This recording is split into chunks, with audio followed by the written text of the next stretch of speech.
Bonjour à tous.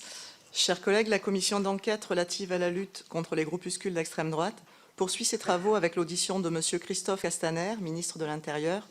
Monsieur le ministre, votre audition vient clore le cycle d'audition de cette commission d'enquête. Il s'agira donc d'évoquer avec vous l'ensemble des questions et sujets relevant de votre compétence dont la commission a eu à connaître dans le cadre de ses travaux et sur lesquels votre éclairage nous sera précieux. Merci Madame la Présidente, Monsieur le rapporteur, Mesdames et Messieurs Madame et Monsieur le député. Vous l'avez dit, mon audition arrive en conclusion d'un cycle d'auditions que vous avez mené sur un sujet central.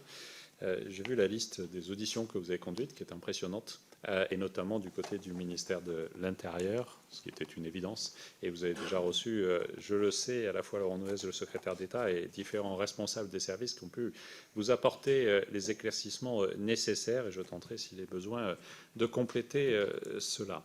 Le sujet qui vous préoccupe, qui nous préoccupe, est un sujet central, qui est celui de la lutte contre la haine que diffusent des groupuscules extrémistes. Et donc, il était normal qu'au-delà même de l'obligation formelle qu'il existe, le ministère se mette totalement à votre disposition pour travailler sur ce sujet.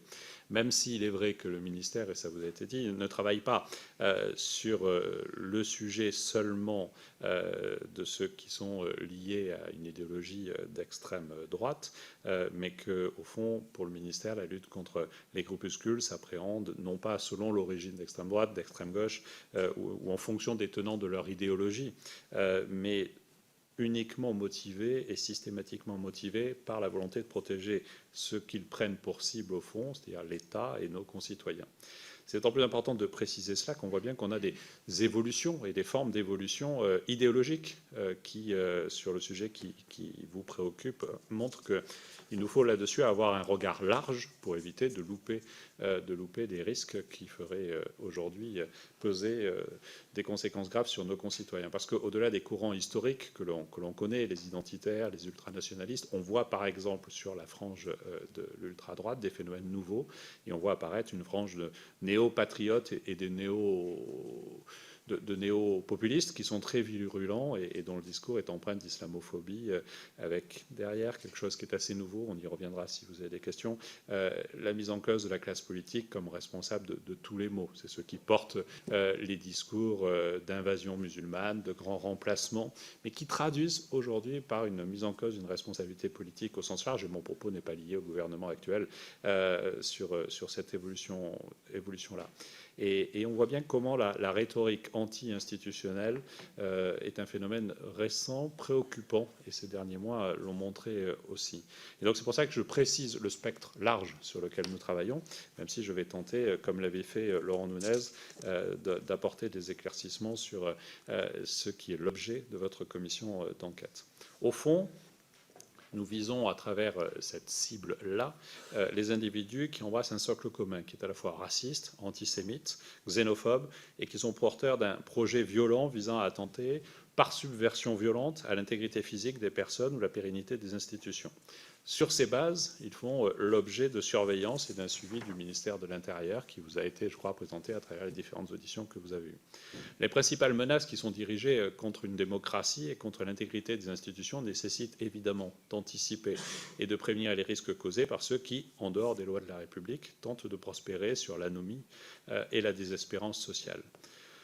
Il en est aussi ainsi des déchirements sociaux susceptibles de peser sur la société française et de la résurgence observée de pratiques violentes de différents groupes ou individus. On les a connus, on le connaît avec l'ultra-gauche, on les a connus, on le connaît avec l'ultra-droite, ou de la violence qui, c'est ce que j'évoquais dans les évolutions, aujourd'hui ne se rattache ni à l'une ni à l'autre. Cette perte de repères idéologiques que connaît peut-être notre société contemporaine et que je traduisais tout à l'heure par ces montées de néo-populisme dont on ne sait pas forcément à quel bloc on pourrait les rattacher, même si un examen fin, notamment des prises de position, peut nous permettre de le rattacher. Je voudrais rappeler qu'à l'exclusion de l'organisation interne des partis institutionnels, de la sphère privée des personnes qui y participent, du contenu des rassemblements organisés par ces partis et des prévisions électorales, nos services de renseignement, je dis nos parce que vous avez en tête qu'il y a plusieurs acteurs sur ce sujet, s'intéressent aux éventuels aspects touchant à l'ordre public et rentrent par cet aspect-là de l'ordre public pour pouvoir agir. Ainsi, les services de renseignement ne s'intéressent pas à la radicalité des opinions politiques, mais à la radicalité des comportements afin de prévenir les troubles à l'ordre public. Il est essentiel de préciser ça parce que, selon les discussions politiques que nous pourrions avoir, je ne parle pas dans la commission d'enquête, je parle en général, on aurait une vision qui serait forcément différente de ce qu'est la radicalité. Et donc, il est essentiel vraiment d'avoir en tête que cette entrée pour le ministère, c'est celle des troubles à l'ordre public. Et donc, il est essentiel qu'on ait cela en tête parce qu'on voit bien que c'est une préoccupation actuelle, permanente, et que, comme beaucoup de menaces, le traitement médiatique peut fluctuer, mais que les groupes violents et la haine, eux, ne prennent jamais de repos. En ces derniers temps, on n'a pas été épargné d'ailleurs sur ce sujet. Je pense en particulier aux actes antisémites. Je pense à la croix gammée, aujourd'hui en particulier, sur le visage de Simone Veil, aux croix gammées. Je pense au cimetière juif profané. Je pense à la profanation du mémorial d'Ilan Halimi. Je voudrais, dans ce contexte-là, rappeler les propos du président de la République lors du dîner du CRIF, alors que les actes antisémites se multipliaient, avec une augmentation très forte d'un point de vue numérique et statistique, même si on est sur un étiage qui était relativement bas, et je ne veux surtout pas minorer, on ne fait pas de la comptabilité sur un acte de racisme, d'islamophobie, d'antisémitisme, de christianophobie. Je crois que chaque acte mérite notre engagement et notre condamnation, mais évidemment on regarde aussi cela en évolution statistique, et ce qu'on peut constater, et c'est pour ça que je parle de l'antisémitisme, c'est qu'on a connu une très forte augmentation, alors que sur les actes, par exemple, de christianophobie, on est sur une stabilité, mais sur un nombre plus élevé, qui est aussi lié au nombre de lieux de culte susceptibles d'être profanés, par exemple. Je vais rentrer dans ce débat. Il n'est pas celui sur lequel vous travaillez. J'évoquais par contre le dîner du CRIF où le président, dans ce contexte-là, nous avait demandé d'instruire au regard du droit en vigueur les dissolutions de certains groupes particulièrement violents, agressifs et véhéments. Et cela a été le cas, nous y reviendrons certainement, pendant votre travail de la commission d'enquête. Il avait demandé à mes services, enfin il m'avait demandé, et donc j'ai demandé à mes services de procéder à une enquête contre l'association Le Bastion Social et 6 associations qui lui étaient liées, je les cite, les Petits Roblochons, Association Luc Dunham, le Cercle Frédéric Mistral, Cercle Honoré d'Estienne d'Orve, l'association Arvénis et Solidarité Argentoratum en vue de leur dissolution. Après cette enquête, et en raison d'éléments et de faits établis et d'exactions répétées en marge de rassemblements de voix publiques, j'ai pu proposer la dissolution au Conseil des ministres le 24 avril dernier, et celle-ci a depuis été publiée. Mais l'action des groupuscules violents s'est également manifestée ces derniers mois dans certains rassemblements que nous avons connus. Je pense au début du mouvement des Gilets jaunes. C'est intéressant d'ailleurs de voir comment on a une évolution dans le temps de la mobilisation. Au début du mouvement des Gilets jaunes, notamment, des individus issus des groupes de droite radicale n'hésitaient pas à déclencher des violences au sein des cortèges. Mais c'est intéressant de voir l'évolution assez vite. On a vu, au fond, ces groupuscules d'extrême droite qui sont faits de moins en moins nombreux au fil du temps et qui ont laissé place à des groupes d'ultra-gauche tout aussi violents et contre lesquels nous luttons avec la même résolution. J'en reviens donc au cœur du travail de cette commission d'enquête. Il existe, vous l'avez compris, et ce que j'ai vu de certaines de vos éditions l'ont montré, plusieurs grandes catégories de groupuscules. La particularité, c'est qu'ils ont chacun leur réseau, chacun leur groupe, chacun leur sous-groupe, et qu'ils ne s'apprécient pas nécessairement les uns les autres, mais présentent tous une caractéristique commune. Une ou plusieurs, d'ailleurs, caractéristiques communes. La première de ces caractéristiques, c'est une forme de rébellion violente. Ces groupuscules s'inscrivent tous dans un refus net de la société et de ses institutions, et vouent une fascination à la violence. On le voit quand on regarde leurs publications, la violence est encensée, et la violence est même aussi un moyen d'identité, d'identification et de recrutement. Aujourd'hui, dans cette société, est-ce qu'elle devient plus violente ou pas? Chacun a son opinion. Je me méfie toujours de la référence à « c'était mieux avant » ou « c'est pire aujourd'hui ». Mais une chose est sûre, c'est qu'on voit quand même une forme de violence se banaliser dans le contexte, et on voit comment, pour ces groupuscules, c'est vraiment un moyen de recrutement, et que l'adoration de la violence est intrinsèque même à tous ces mouvements. Deuxième caractéristique qui découle de cette adoration de la violence, il y a de la rivalité. Les groupuscules d'extrême droite n'existent que parce qu'au fond, ils sont rivaux. Ils sont rivaux entre eux, et l'histoire même contemporaine montre ces réalités-là, y compris ce qui peut provoquer certains affaiblissements, on pourra peut-être y revenir. Ils sont rivaux aussi avec les groupes d'ultra-gauche qui partagent souvent aussi une forme de fascination pour la violence, et la volonté d'en découdre, de s'affronter, est commune à chacun des groupuscules que vous avez étudiés. D'ailleurs, ça s'est traduit, y compris dans les manifestations et l'évolution. Beaucoup d'ultra-droite au début, peu d'ultra-gauche et inversement. Il y a eu aussi des confrontations dans certaines manifestations directement liées entre les deux. Et on peut constater que dans ces confrontations, il y en a un qui a gagné sur l'autre. Je ne ferai pas commentateur du match, mais on a connu des événements particuliers. On pourra vous apporter quelques éclaircissements, si vous voulez, sur ces sujets-là. La troisième caractéristique forte, c'est la haine de l'autre. La haine des immigrés, la haine des personnes de confession juive, la haine homophobe, la haine de l'État, la haine des francs-maçons. Et je pourrais être long pour rappeler au fond que ce principal moteur qui les fait vivre, c'est justement cette haine de l'autre, cette haine même pas de la différence, mais de la différence par rapport à ce qu'ils pensent être une norme. Parce que la différence, quelquefois, elle existe, entre les femmes et les hommes, par exemple. Mais là, elle est souvent fantasmée. La haine du juif est construite sur un référentiel qui est totalement fantasmé et qui, du coup, ne devrait même pas se qualifier de différence parce qu'elle n'est pas forcément... Je ne veux pas me prononcer là-dessus, mais elle n'est pas réelle, elle est dans l'inconscient ou le conscient de ces gens-là, et donc c'est à partir de ce mythe-là que, quelquefois, ils se construisent. Et puis, il y a la haine de l'État. J'insiste bien sur la haine de l'État parce qu'elle est également tout à fait inhérente à tous les groupes extrémistes. Le refus de la République, le refus des institutions, le refus des élus. Ils ne dénoncent plus la gueuse, et le corpus idéologique a été réduit à peau de chagrin, alors il ne reste au fond plus que la haine et la violence. Et donc quand on regarde les principaux actes commis par ces groupuscules, on observe qu'ils sont très cohérents avec ces traits communs, et on note surtout qu'au fond, ils vivent à travers des bagarres et des affrontements entre groupes, qu'ils vivent de dégradation de biens ou de locaux appartenant souvent à des opposants ou incarnant ce que refusent ces groupuscules. Et cela peut aller d'un lieu de culte, un local, d'une association qui vient d'aide aux migrants. Cela se traduit par des outrages et des actes de rébellion contre les forces de l'ordre. Et cela se traduit par des agressions racistes et antisémites. Enfin, même si ça ne constitue pas l'essentiel des infractions que vous avez pu évoquer dans votre commission d'enquête. Enfin, je voudrais souligner une dernière caractéristique commune à tous ces groupes, les réseaux sociaux. Ils sont le vecteur de tous les groupes extrémistes. C'est là que leur propagande fait son lit, c'est là qu'ils s'organisent, c'est là qu'ils recrutent. C'est important de souligner cela parce que la lutte contre les réseaux sociaux est un exercice difficile. Un site fermé en France peut réapparaître immédiatement localisé en Ukraine ou peut, je ne vais pas prendre ce sujet-là par hasard, peut réapparaître au Japon. Et là, du coup, il est beaucoup plus difficile d'intervenir. Et ce qui était un point .fr devient un point .org. Et donc, du coup, on a là-dessus de vraies difficultés. Alors, quelles sont les actions contre les groupuscules d'extrême droite que le gouvernement conduit? La première, la plus radicale, c'est la dissolution.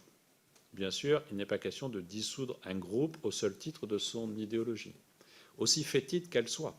On peut penser que c'est une anomalie, mais c'est un fait. La Constitution nous l'interdit, et je pense que c'est bien que la Constitution nous l'interdise. Même si celui qui est ministre de l'Intérieur pense que c'est un frein. Mais dans la réalité, je pense que c'est dans nos garanties collectives. Le droit international aussi nous l'interdit. Il est donc nécessaire qu'un ou des groupes constituent des menaces sérieuses à l'ordre public pour les dissoudre. Je précise cela parce que peut-être qu'on vous m'interrogerez là-dessus. 2 listes qui se présentent aux élections européennes sont classées sur l'ultra-droite. J'ai vu qu'un parlementaire m'interpellait en disant « Mais comment se fait-il qu'on les autorise ?» Simplement parce que l'ultra-droite n'est pas interdite en France. L'ultra-gauche non plus, et que la police des idées n'est pas la règle qui doit s'appliquer dans un ministère, fût-il celui de l'Intérieur. Et donc il faut vraiment avoir en tête que la dissolution, qui n'est pas une action anodine, et même quand on est résolu, implique, et qu'on est porté par une vigilance et une fermeté totale, implique qu'il nous faut des éléments. Pour ces éléments, il y a les troubles à l'ordre public, il y a les incitations à la haine, il y a les incitations à la violence, à la prise des armes.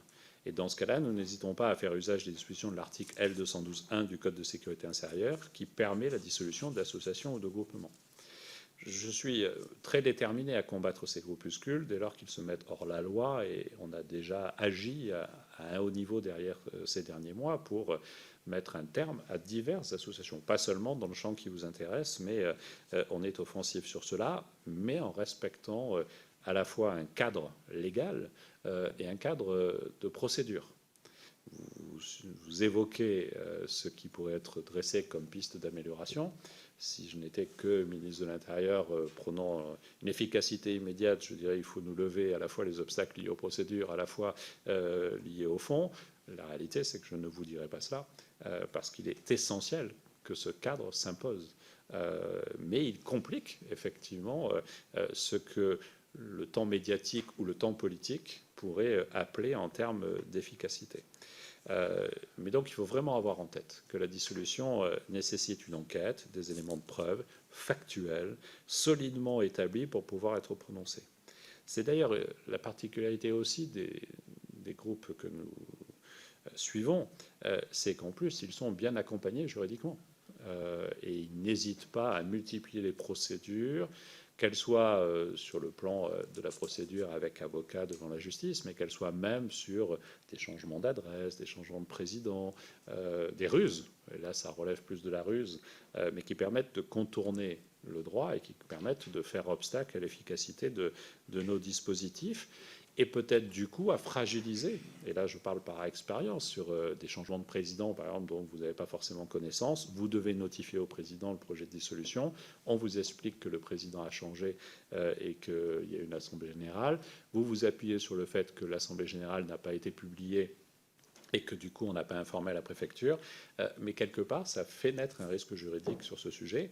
Ils savent parfaitement utiliser cela, nous avons en face de nous des gens qui sont juridiquement solide, pour utiliser un euphémisme, et sur lequel nous devons agir.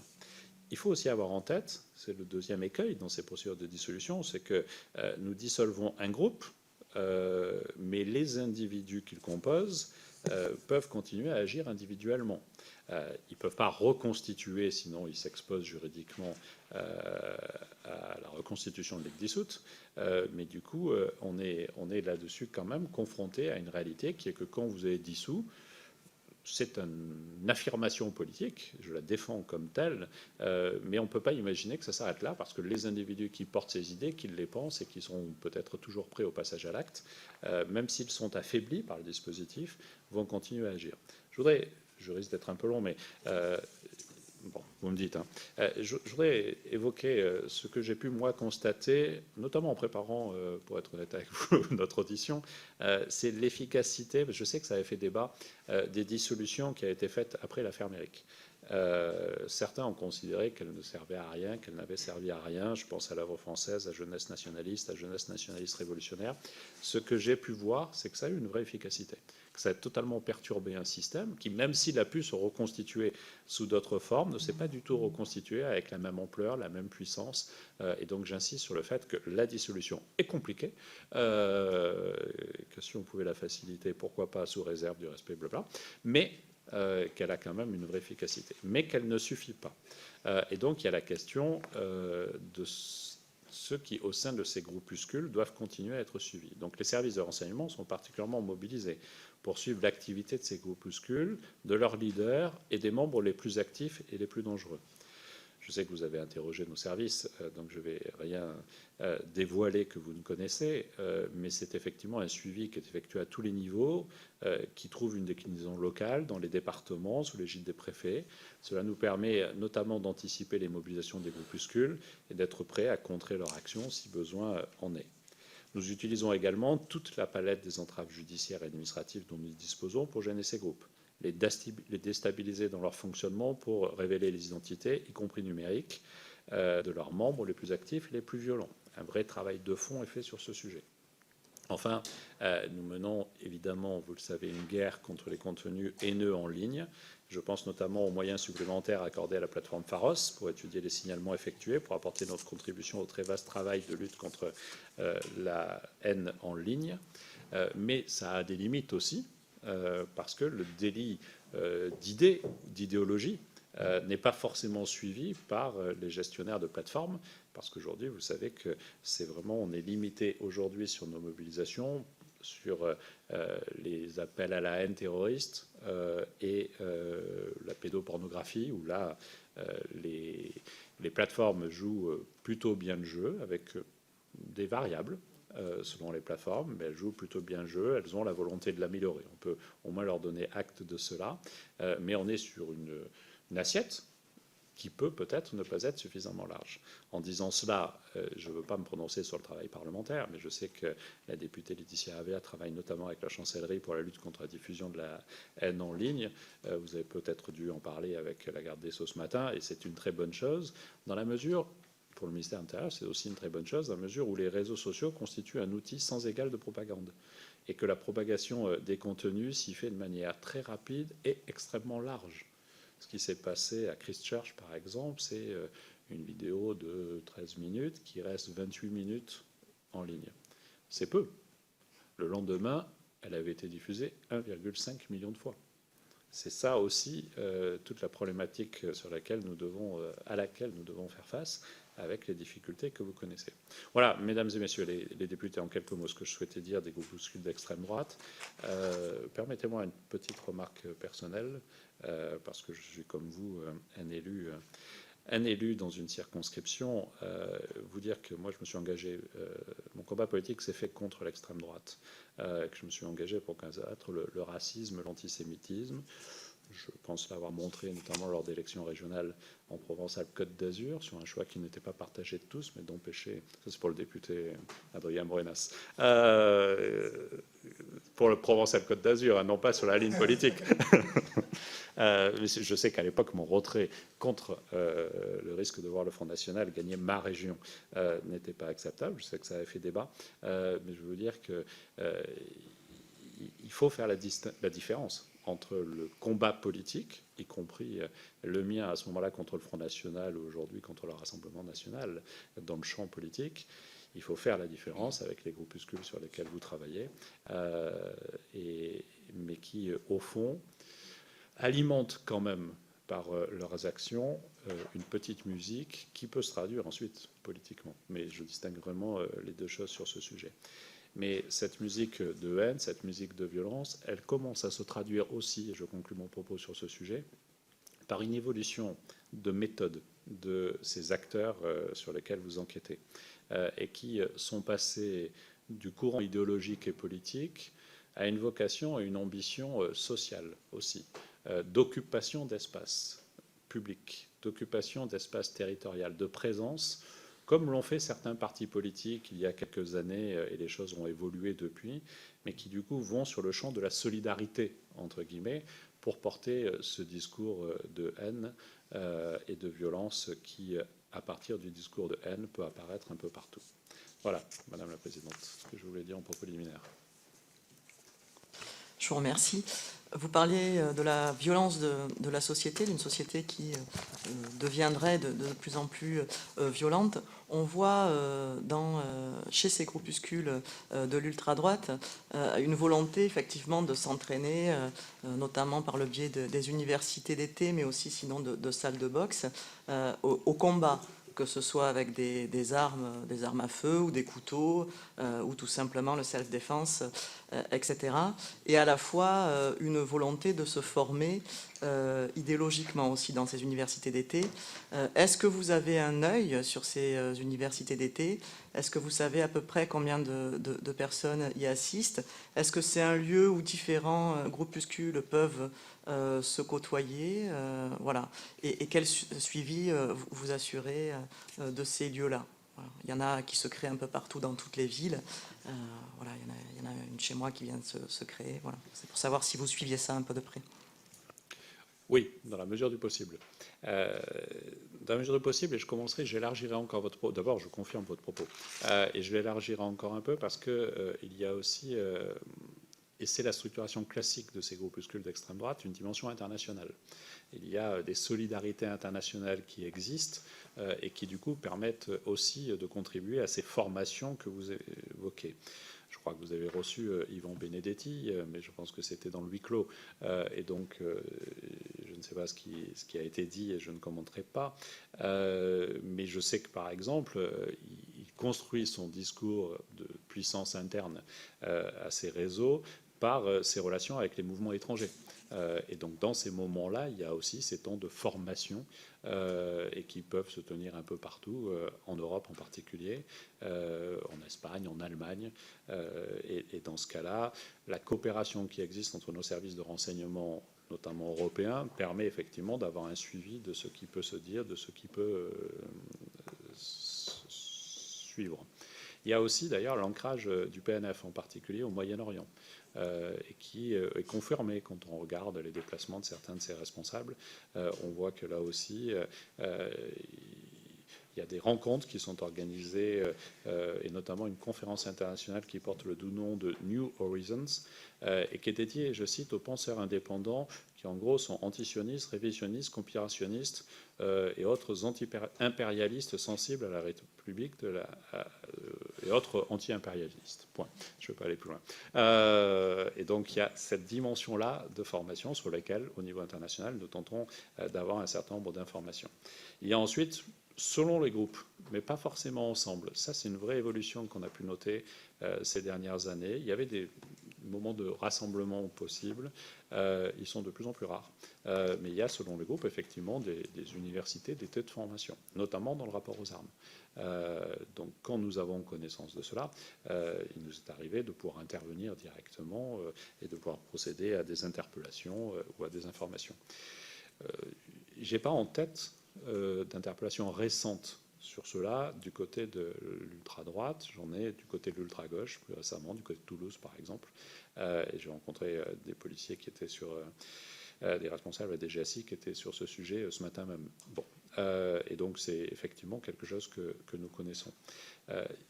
Il y a un éclatement qui fait qu'il n'y a pas aujourd'hui une holding de tête, pour prendre un terme qui ne s'applique pas à ce sujet-là, mais pour être neutre et pour ne citer personne, qui pourrait dire, voilà, je prends l'initiative d'organiser et de prendre la main.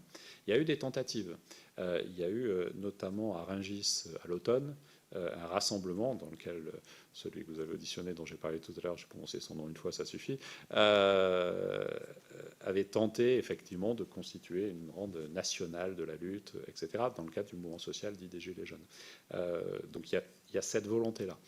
Mais elle n'est pas constituée aujourd'hui en termes d'efficacité. Monsieur le rapporteur ? Un seul micro à la fois. Je vous remercie. Oui, merci Monsieur le Ministre. Merci Madame la Présidente. J'aimerais savoir si, selon vous, il y a de nouveaux motifs de dissolution envisageables dans le cadre de la loi L212-1 et où le cadre actuel vous paraît-il suffisant pour pouvoir lutter de manière efficace contre ces groupuscules? Et j'aurais aimé savoir, nous revenons d'un voyage en Allemagne, nous sommes allés auditionner vos homologues, et dans leur travail de lutte contre ces groupuscules, lors de la fermeture de ces associations, il y a réquisition des comptes en banque. Est-ce que ça serait pour vous envisageable également, et est-ce que ça pourrait être utile afin d'assécher ces organisations? Alors, je peux commencer par la fin. D'ailleurs, nous sommes toujours favorables à la saisie, voire même à la saisie-attribution qui peuvent exister. Ça se pratique pas mal, notamment dans la lutte contre les avoirs criminels liés au trafic de drogue. Ça a une vraie efficacité. Ça a même une efficacité de message et d'image. C'est un peu plus compliqué, excusez-moi, je sors de la commission, mais c'est un peu plus compliqué quand on attribue un Porsche Cayenne à un commissaire de police, parce que quand il faut changer le train de pneus, ça coûte un bras, comme on dit. Mais je ferme la parenthèse. Mais il faut avoir en tête l'efficacité psychologique de cela, quand les forces de sécurité... Bon. Deuxième élément, ce qu'on voit bien avec le trafic de drogue... je fais l'analogie, parce qu'on a un vrai retour d'expérience, c'est qu'au fond, les réseaux qui sont très organisés, quand ils sont frappés au portefeuille, ils sont beaucoup plus embêtés. Et quand vous saisissez un immeuble sur un territoire qui est une plateforme logistique. Excusez-moi, j'utilise des termes d'économie, mais c'est la réalité de l'organisation de ce trafic. Et quand vous saisissez les immeubles, ils sont beaucoup plus embêtés. Celui qui a été attrapé va faire entre 5 et 7 ans. On envoie un avocat, on sait qu'il va faire 5 ou 7 ans. Et au fond, ça fait partie de la règle. Mais quand, par contre, vous arrivez à saisir, par exemple, des avoirs immobiliers, voilà, on envoie des avocats parisiens pour plaider. Bon, donc ça montre vraiment cette efficacité. On a la possibilité d'obtenir des saisies déjà aujourd'hui dans le cadre de la procédure judiciaire. Je dis oui. Mais c'est vrai qu'on est rarement sur des... Moi, de ce que je connais du dossier, on est rarement, par exemple, sur des associations qui sont propriétaires des biens dans lesquels elles sont. Elles sont locataires ou elles sont en squat. C'est le cas, par exemple, récemment à Strasbourg. Et donc, du coup, on n'est pas forcément sur les propriétaires. Mais tout ce qui peut permettre de favoriser la saisie, pas forcément la saisie-attribution, c'est un clin d'œil sur d'autres formes, me semble aller dans le bon sens. Il faut frapper, à mon avis, à la fois par la dissolution et le message politique, mais il faut aussi frapper par la neutralisation des moyens. Et ça rendra plus efficace la lutte dans la durée en cas de reconstitution de lignes sur ce sujet-là. Ensuite, vous m'avez posé la question de savoir si les moyens juridiques nous permettent d'aller assez loin, etc. Bon. D'abord, aujourd'hui, les moyens juridiques nous permettent, quand les faits sont établis, ce que j'ai dit tout à l'heure, de poursuivre des actions. Vous connaissez celles concernant le bateau social. Nous sommes en procédure pour 2 mouvements néo-nazis, Blood and Honor Hexagon et Combat 18. On est dans la procédure, je ne peux pas vous en dire plus, mais ça reste un objectif pour le ministre de l'Intérieur que d'obtenir leur dissolution. Mais la procédure est en cours. Ensuite, il vous appartient de décider si on peut considérer que le délit de propagation de propos racistes, antisémites, etc., peut avoir un effet plus brutal, entraînant, pas automatiquement, mais étant une base suffisante pour une dissolution. C'est ce qu'il faut apprécier. C'est extrêmement délicat. Mais là, je vous laisse évidemment dans la rédaction de vos conclusions peser. Peut-être qu'un ministre de l'Intérieur pourrait facilement dire oui, il faut faire ça. Je serais réservé pour ce qui me concerne. Voilà. Est-ce qu'on peut aller plus loin, être plus efficace? C'est voilà. Bon. Ce que j'observe quand même, c'est que si je prends ces 20 dernières années, depuis 2000, on a pu procéder à 30 dissolutions. Et au fond, on a les moyens juridiques. La vraie difficulté, c'est qu'aujourd'hui, on lutte plutôt contre des outils de diffusion, je reviens sur les réseaux sociaux, de haine, qui, eux, sont beaucoup plus difficiles à neutraliser. C'est toute la difficulté à laquelle nous sommes confrontés. Je vais vous prendre un exemple. Quand un site est localisé en France, on sait faire. Quand il est localisé en Europe, on sait encore faire. Dès qu'il est localisé en Ukraine, ça devient beaucoup plus compliqué. Alors, on peut empêcher sa diffusion en France. Voilà. C'est là où aujourd'hui on a sur ces sujets peut-être des évolutions possibles à faire avancer ensemble. Je vous remercie, Monsieur Habib. Merci Madame la Présidente. Monsieur le Ministre, 2 remarques liminaires. Tout d'abord, sans vouloir polémiquer, je voudrais réagir et revenir sur un tweet que vous avez publié hier à l'occasion de la journée du 8 mai pour rendre hommage, je cite, à des policiers qui ont pris le maquis, des policiers qui ont combattu l'oppression, qui ont fait le choix de la résistance. Oui, il y en a eu, mais trop peu. Monsieur le ministre, à vous lire, et c'est peut-être une maladresse, on avait l'impression que c'était la norme, la majorité. Et je me fais l'écho de très nombreux messages de déception, d'indignation, voire de colère que j'ai reçus de fils et des filles de rescapés. Même si certains policiers ont fait le choix du courage, de l'honneur, le choix de la résistance, certains ont même été justes parmi les nations, je crois qu'il y en a eu près de 70, l'écrasante majorité, hélas, ont fait à l'époque le choix de la collaboration, à minima de la passivité, en exécutant les ordres de l'État français à l'époque. Simple rappel, le 16 juillet 1942, au Veldiv, ce sont 9000 policiers français, monsieur le ministre, et gendarmes, sans parler des centaines de supplétifs de collaborationnistes qui ont raflé très exactement 13 152 enfants juifs, dont 4 615 enfants. Combien sont revenus? Seulement quelques dizaines, je voulais le souligner.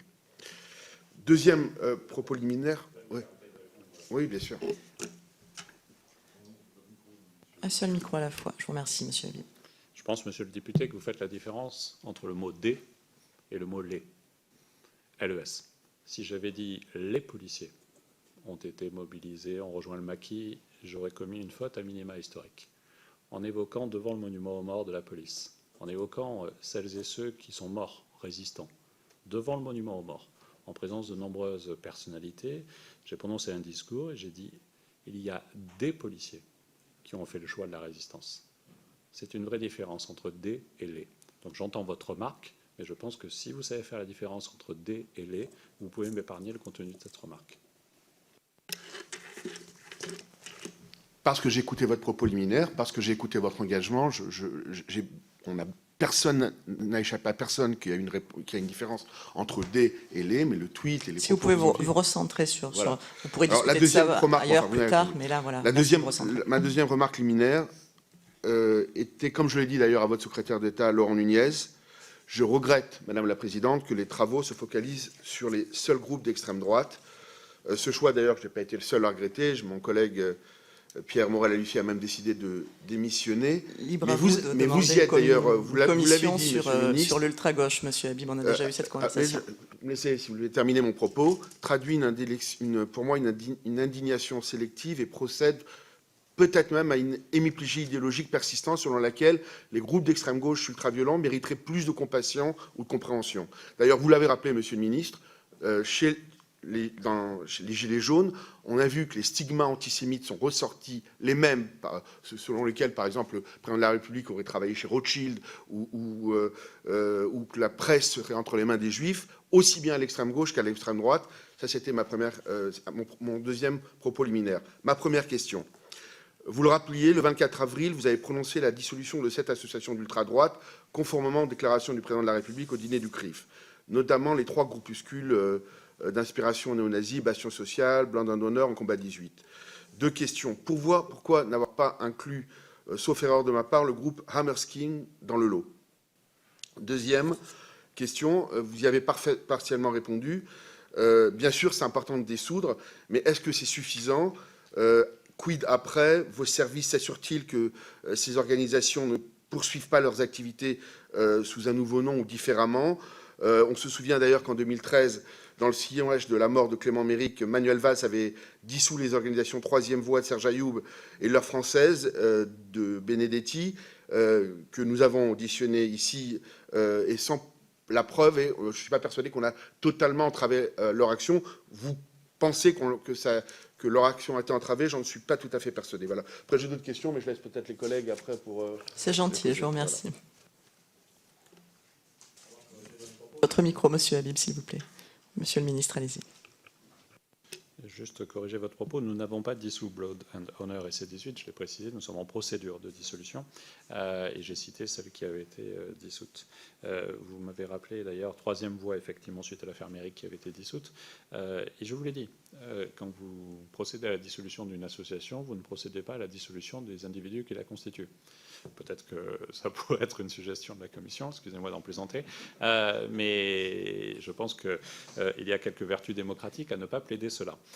Et donc, toute la difficulté, effectivement, de le suivre. Je l'ai dit dans mon propos liminaire, ça fait partie du travail des services que de continuer à suivre, justement, pour empêcher la reconstitution de ligues dissoutes, qui relève effectivement aussi d'un constat pénal, d'une infraction pénale, et sur lequel nous devons agir.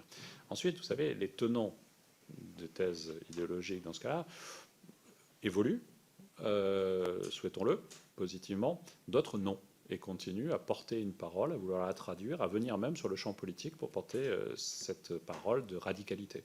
Et donc nous les suivons, ils sont identifiés, ils sont connus, mais nous ne sommes pas aujourd'hui en mesure, et je vous dirais je ne le souhaite pas, de les interdire de parole.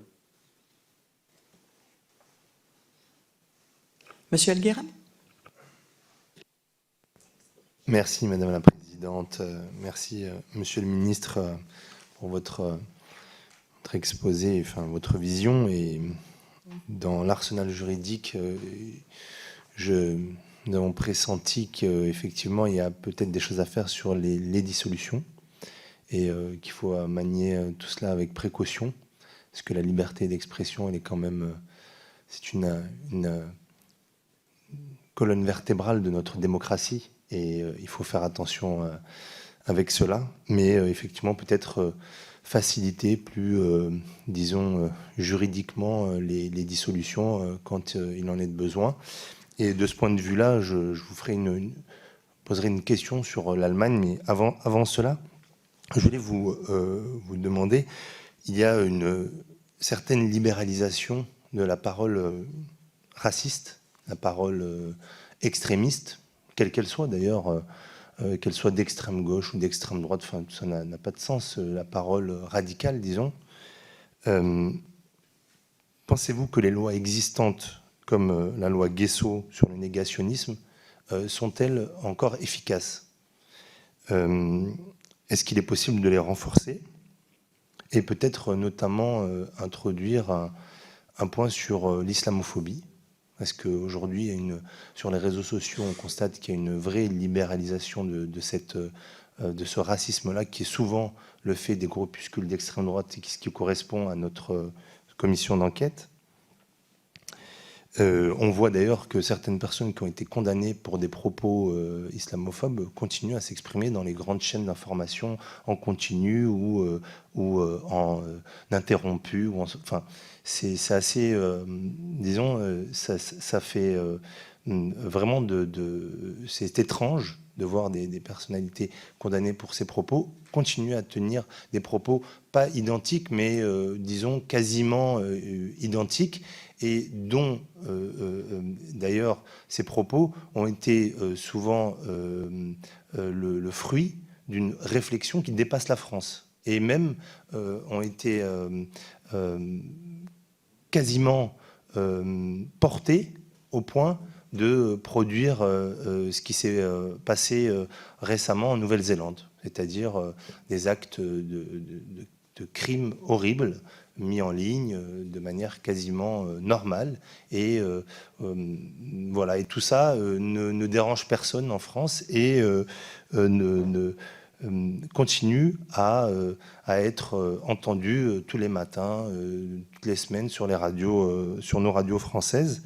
Et d'ailleurs, pour la Nouvelle-Zélande, nous avons posé la question à vos services, mais doit-on craindre qu'un attentat de ce type-là se produise en France dans les mois ou dans les années à venir, avec cette libéralisation de la parole raciste?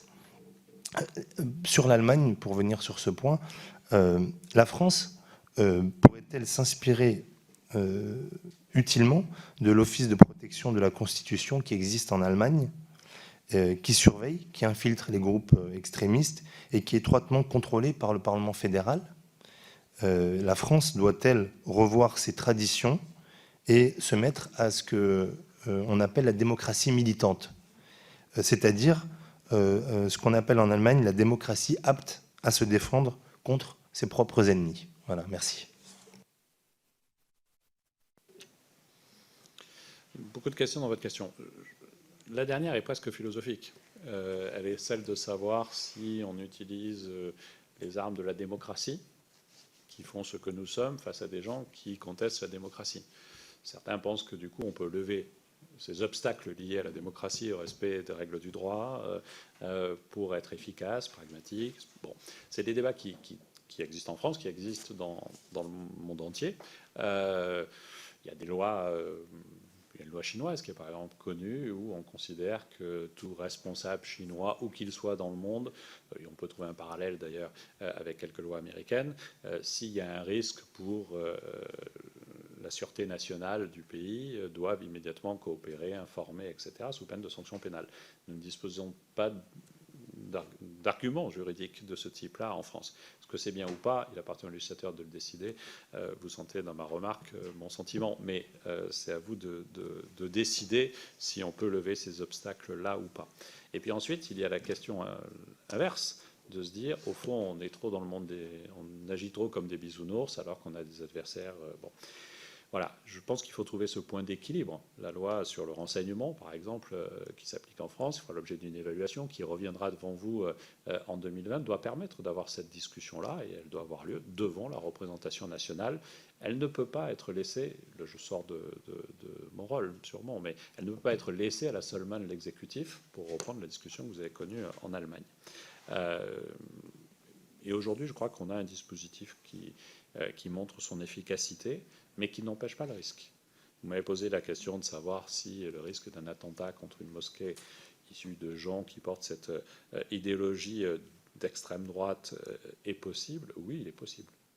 D'ailleurs, 3 risques d'attentats liés à des groupuscules d'extrême droite ont été déjoués ces 2 dernières années, ou ces 3 dernières années. L'un d'eux, on en avait parlé parce que Jean-Luc Mélenchon avait été à un moment évoqué comme une cible, et moi-même, j'ai été identifié comme une cible, suivi dans ma commune, et l'auteur qui m'a suivi manquait d'armes à ce moment-là. On avait commandé et attendait une livraison de couteaux pour me zigouiller. Mais on sait bien qu'aujourd'hui, quand on regarde la structuration de ces phénomènes d'ultra-droite, la rhétorique que j'évoquais dans mon propos liminaire anti-institutionnelle se construit de plus en plus quand même avec, sur cette nouvelle frange néo-patriote, néo-populiste. Elle est vraiment inscrite dans de l'islamophobie, pour reprendre ce que vous posez comme question. Et elle évoque la question de l'invasion musulmane, la question du grand remplacement, et elle se prête effectivement à des volontés violentes de lutte contre. Et on a eu des tentatives d'attentats qui pouvaient conduire à cela.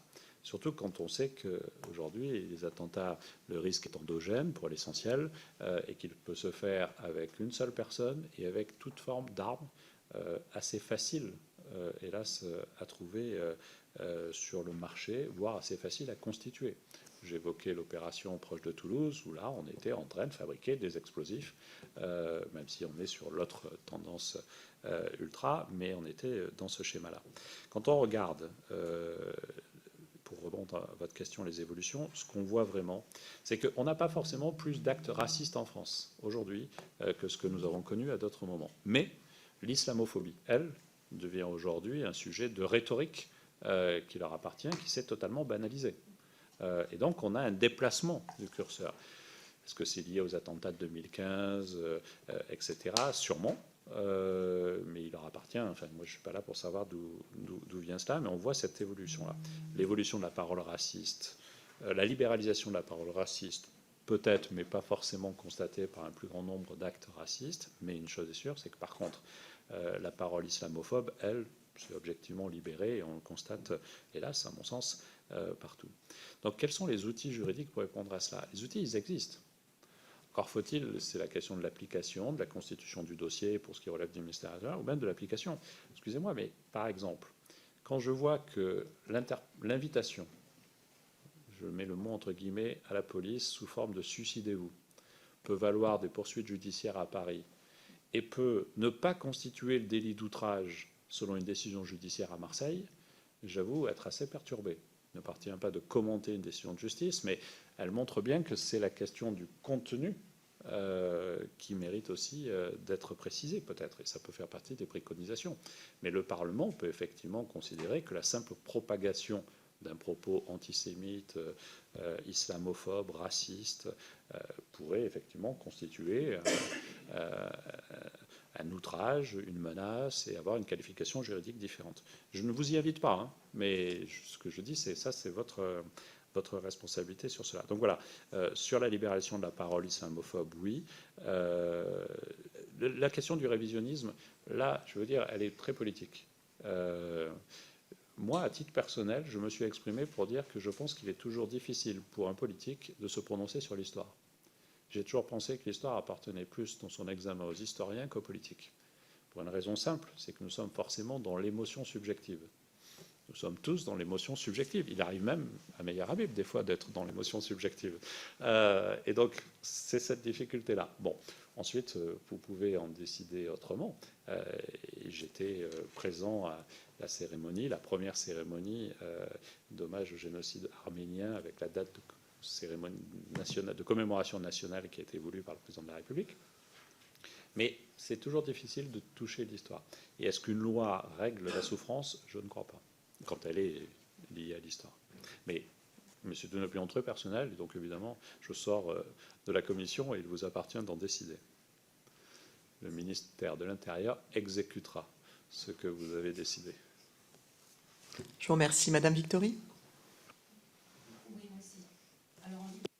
Très rapide, je suis la députée dont la permanence a été, la plaque a été taguée d'une croix gammée lundi, mais bon, cela n'entame rien au fait que j'ai toujours voulu lutter contre ces dérives et que je remercie vraiment la commission d'enquête de travailler sur ces questions, parce que je pense qu'il faut vraiment qu'on aille plus fort et plus loin. Voilà. Alors, vous avez entendu, Monsieur le Ministre, que nous étions déplacés à Berlin, donc il y a 15 jours. C'était un déplacement particulièrement intéressant qui nous a permis d'échanger avec donc le ministère de la Justice, le ministère de l'Intérieur, sur ces questions et surtout sur les moyens de mettre en œuvre afin de lutter contre la haine raciale et la propagation de ces idées qui peuvent paraître d'un autre temps, enfin qui me paraissent à moi d'un autre temps, mais qui sont pourtant toujours là. Et donc de cette propagation sur Internet, bien sûr, qui est un vecteur terrible, mais dans le quotidien aussi des citoyens. Nous avons échangé sur les moyens, donc en termes de force en présence et d'effectifs. Alors, je sais bien que nous ne pouvons pas comparer l'Allemagne, qui est un État fédéral avec des niveaux d'intervention doubles, si on peut dire, mais les chiffres qui nous ont été donnés quand même étaient impressionnants sur la masse de personnes qui travaillent sur ces problématiques. Je souhaiterais que vous nous donniez des informations plutôt sur la formation des fonctionnaires dont vous avez la charge. Il me semble qu'on ne traite pas forcément les signes liés aux différents types de radicalisation de la même manière. Donc, qu'en est-il des outils qui sont donnés à ces personnels en matière de signalement immédiat, d'alerte précoce? Les fonctionnaires de police et de gendarmerie, il me semble, doivent être mis en situation de pouvoir être en contact avec la population le plus souvent possible et très régulièrement, afin de déceler ces comportements, de les comprendre si c'est possible et de les signaler. Et c'est vrai que la conséquence de ce travail que nous avons vu et de cette formation qui est faite en Allemagne semble être que notre voisin allemand est quand même capable de nous donner des chiffres et de donner à son Parlement, du moins, de fournir des chiffres assez précis en matière de lutte contre les groupuscules d'extrême droite et des autres aussi, mais ils les ont vraiment ciblés dans leur... Donc, recueil des données, évaluation de ces données qui permettent de proposer quand même des pistes assez fortes pour lutter contre ces dérives. Je vous cite juste certains de ces critères qui nous ont été donnés, par exemple, dans les chiffres qui ont été communiqués ensuite. Donc, différence est faite entre les personnes potentiellement sympathisantes, entre des personnes portées à la violence, entre des personnes appartenant à un parti d'extrême droite, entre des personnes non structurées et non organisées collectivement, ou dans des personnes dans des structures autres que les partis politiques. Alors, il nous a semblé que ces données, quand même, étaient utiles pour le renseignement intérieur allemand et qu'elles permettaient d'avoir une base de données particulièrement intéressante pour ensuite travailler à des pistes vraiment concrètes. Et pour terminer, on en revient peut-être à quelque chose que vous avez dit quand vous avez dit que la radicalité des opinions ne pouvait pas constituer un délit, qu'il fallait s'attaquer à la radicalité des comportements. Mais il m'a aussi semblé, alors bon, on n'est pas resté assez longtemps, j'ai pu me tromper, il m'a semblé que les Allemands avaient là-dessus une approche un peu différente et qu'ils avaient moins de mal que nous à mettre des mots sur les choses. Et que ils luttent à la fois contre les groupuscules, bien sûr, mais ils luttent à leur manière pratiquement contre les partis d'extrême droite, et j'ai trouvé ça assez intéressant. Voilà, merci. Merci. D'abord, évidemment, cette croix gammée sur votre plaque et celle d'Olivier Dussopt nous a tous heurtés. La vraie difficulté, c'est qu'aujourd'hui, certains utilisent la croix gammée avec une banalisation. Enfin, aujourd'hui, c'est pas récent. Il faut être honnête aussi, avec une forme de banalité. La mise en cause, au fond, des institutions se traduit par cela. Et c'est vrai que on peut voir, y compris sur les réseaux sociaux aujourd'hui, annoncer par exemple que le ministre de l'Intérieur devant vous devrait faire l'objet d'un procès type procès de Nuremberg pour le traitement du mouvement social que nous connaissons. Ça montre la perte totale de repères. Excusez-moi, mon professeur politique, mais je peux faire l'objet de critiques politiques, ça me paraît évident. De là à imaginer que je doive passer devant une justice du type Nuremberg, je pense c'est qu'on perd un peu nos repères. Et de là à imaginer que la gestion de l'ordre public est similaire à la Shoah, c'est qu'on perd vraiment nos repères. Et pourtant, certains trouvent cela logique et les mettent sur les réseaux sociaux, et c'est même soutenu par des personnalités dont on pourrait penser qu'elles devraient avoir un peu plus de recul. Deuxième élément, cette perte de repères, elle peut frapper partout, y compris dans la police. Et il est essentiel de sensibiliser, de former nos forces de police, de gendarmerie évidemment, à cette conscience-là. Cette formation sur le racisme, sur l'antisémitisme, elle existe, elle doit être renforcée encore. Il y a des pratiques qui sont de bonnes pratiques. Tout fonctionnaire de l'APP passe, de la préfecture de police, pardon, tout le monde n'a pas en tête l'APP, passe au mémorial de la Shoah sur un temps de sensibilisation. En Provence-Alpes-Côte d'Azur, enfin dans les Bouches-du-Rhône, je ne sais pas si c'est surtout Provence-Alpes-Côte d'Azur, les fonctionnaires passent au camp d'Émile, qui était un camp de départ qui est très pédagogique. Et donc je pense que ce sont vraiment des moments qui sont nécessaires sur cela. Deuxième sujet que vous évoquez, celui du rapport Parlement-exécutif sur ce sujet.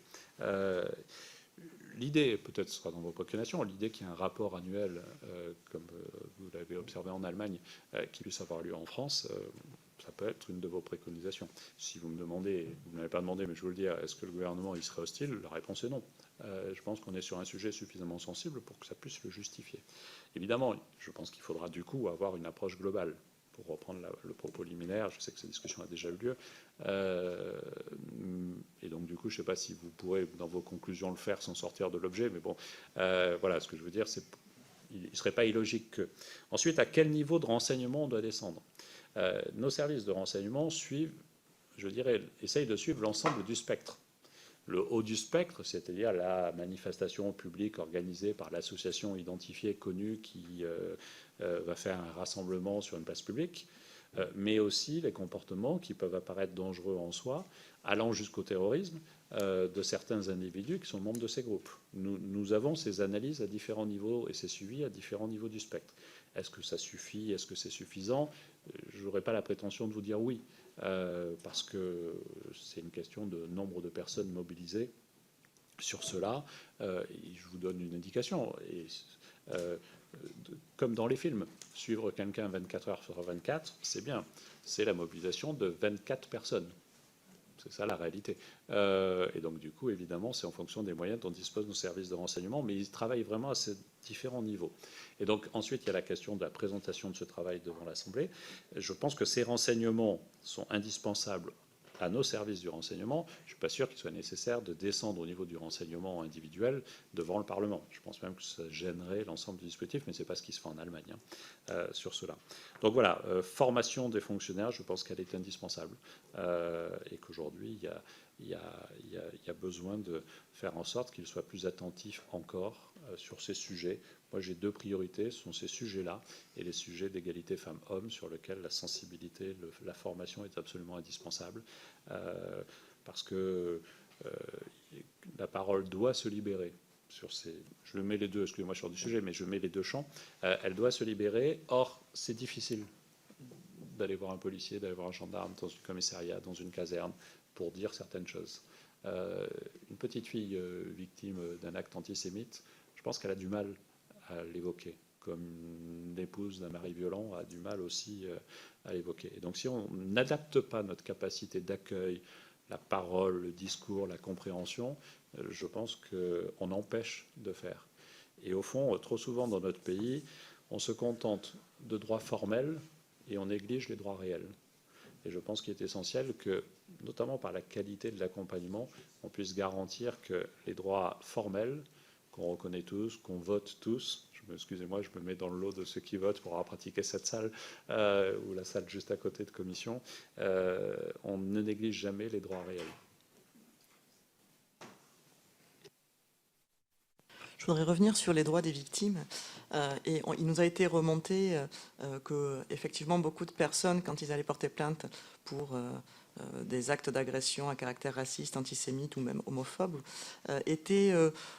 souvent on les dissuadait d'aller jusqu'au bout de leur plainte ou on refusait carrément de prendre leur plainte. Et vous parliez de la formation nécessaire pour les forces de l'ordre. Et c'est pas du tout pour stigmatiser, mais de la même manière que les idées de l'ultra-droite pénètrent dans notre société et se banalisent, forcément elles touchent tous les corps de la société. Donc on doit tous être vigilants et repenser les formations, que ce soit dans l'éducation nationale, mais aussi au sein des forces de l'ordre. Est-ce que vous avez connaissance de tels refus de plainte? Est-ce que ça remonte jusqu'à vous ou pas? Et qu'est-ce que vous envisageriez de mettre en place outre la formation, mais peut-être ça suffirait, pour faire prendre conscience que si on a le droit de penser ce qu'on veut, l'expression de certaines idées n'est pas une opinion mais un délit. Peut-être qu'il faut aussi refaire prendre conscience à chacun de nous de cet aspect-là. L'expression de ces idées-là ça se transforme en délit. Alors, pour être honnête avec vous, ce n'est pas un sujet qui est remonté jusqu'à moi. C'est non pas le refus de plainte. Souvent, vous savez, ça va être Twitter qui va m'alerter sur un truc, comme je regarde, je me dis tiens, bon. Mais comme problématique, ce n'est pas un sujet qui est remonté jusqu'à moi. Est-ce que ça veut dire qu'il n'existe pas ? La réponse est non. Est-ce que ça veut dire que vous vous trompez dans votre analyse en pensant qu'il y a ce genre de choses ? Je pense que la réponse est non, vous ne vous trompez pas. Et donc, ça peut évidemment arriver. Pour deux raisons. D'abord, parce qu'il peut y avoir une mauvaise réaction individuelle. Et elles existent. La police, la gendarmerie, le ministère de l'Intérieur est un corps constitué de femmes et d'hommes avec ses forces et ses faiblesses. Et donc, je ne veux pas négliger ça. Mais aussi parce que ce sont des procédures tellement compliquées que du coup, on n'ose pas forcément l'utiliser. Je prends l'exemple de l'insulte, il faut la prouver. Comment on la prouve ? Donc le policier, il peut avoir aussi le réflexe de dire non, mais de toute façon, il n'y a que votre témoignage à vous face au témoignage de l'autre, ça ne donnera rien. Ça va être des heures de procédure, et donc il peut dissuader.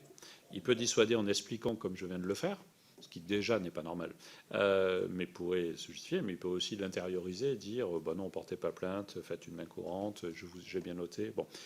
Donc je pense que c'est une anomalie. Je pense qu'il faut vraiment là-dessus faire en sorte que dès qu'il y a une infraction de ce niveau-là, elle soit enregistrée et qu'il y ait une enquête, même si elle est difficile à faire. Moi, je peux imaginer, d'ailleurs, selon les conclusions que vous rendrez, de demander au DGPN ou DGGN d'en faire une circulaire d'information et de sensibilisation à nos forces sur ces sujets-là. Ça ne me pose aucun problème. Bon. Mais voilà, je ne pense pas que ce soit un problème massif, mais je pense par contre que c'est un problème symbolique grave. Et que le symbole, dans l'action publique, est essentiel. Je vous remercie. Monsieur Habib. Merci, Madame la Présidente. Monsieur le Ministre. Pardon.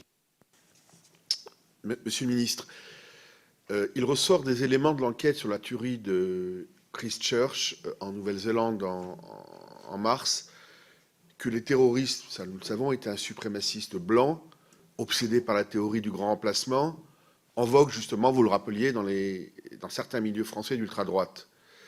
Il est avéré que le tueur a séjourné en France, dans l'est de la France, je crois, en premier semestre 2017. Ma première question, est-ce qu'à l'époque, il était identifié en tant que tel ? Qui a-t-il rencontré ? Est-ce qu'il était en lien avec des réseaux français de la mouvance d'extrême droite ? Et puis après, j'ai une autre question. Je continue. Alors, on sait, hélas, que la plupart, c'est un fait, c'est factuel, la plupart des crimes de haine qu'on a eus ces dernières années